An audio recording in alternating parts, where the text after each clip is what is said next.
memberikan informasi keuangan suatu entitas, bisnis, atau organisasi selama periode tertentu. Laporan keuangan umumnya disusun oleh perusahaan atau organisasi untuk memberikan gambaran tentang kinerja keuangan mereka kepada para pemangku kepentingan seperti pemilik, investor, karyawan, kreditor, dan pihak terkait lainnya. Jenis-jenis laporan keuangan yaitu 1. Laporan laba rugi. Laporan ini yaitu laporan yang berisikan keadaan laba dan rugi suatu perusahaan. Laporan ini biasanya dibuat sebagai pemerjelas kondisi keuangan perusahaan tersebut selama periode waktu tertentu. Yang kedua yaitu laporan perubahan modal. Laporan ini dibuat untuk setiap periode di mana perubahan, kenaikan, dan penurunan kekayaan bersih dijelaskan.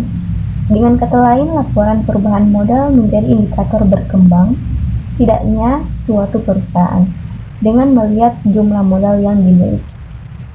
Yang ketiga yaitu laporan arus kas. Jenis laporan keuangan yang satu ini akan membantu Anda dalam memahami pergerakan arus uang perusahaan. Selain itu, laporan arus kas juga dapat digunakan sebagai indikator prediksi kas pada beberapa periode mendatang. Laporan arus kas terbagi menjadi 3 jenis, yaitu operasional, pembiayaan, dan investasi. Jenis laporan keuangan berikut adalah laporan neraca. Kenapa disebut laporan neraca? Karena laporan keuangan ini disusun berbentuk neraca guna mengetahui posisi dan informasi keuangan, di mana di dalamnya memuat laporan lengkap serta informasi mengenai permodalan, aktiva, dan pasifa perusahaan. Yang terakhir yaitu catatan atas laporan keuangan. Jenis laporan keuangan ini digunakan oleh perusahaan berskala besar atau go public.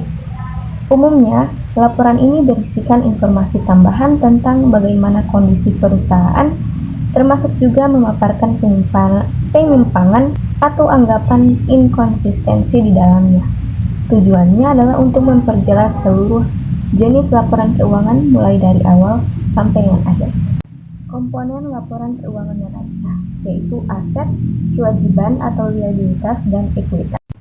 Komponen laporan keuangan laba rugi yaitu pendapatan, pengeluaran atau biaya, keuntungan di luar aktivitas operasional bisnis, dan kerugian di luar aktivitas operasional bisnis. Yang ketiga yaitu komponen laporan keuangan arus kas. Yang pertama arus kas dari aktivitas operasi, yang kedua arus kas dari aktivitas investasi, yang ketiga arus kas dari aktivitas pendanaan.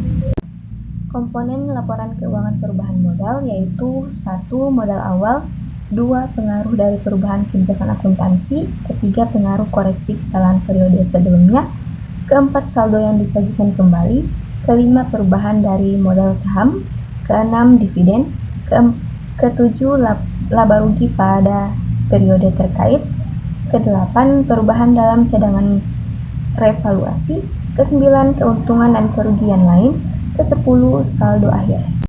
Komponen catatan atas laporan keuangan yaitu 1. Gambaran umum perusahaan, kedua ikhtisar kebijakan akuntansi signifikan, ketiga pengungkapan atas pos-pos laporan keuangan, dan yang terakhir pengungkapan lainnya.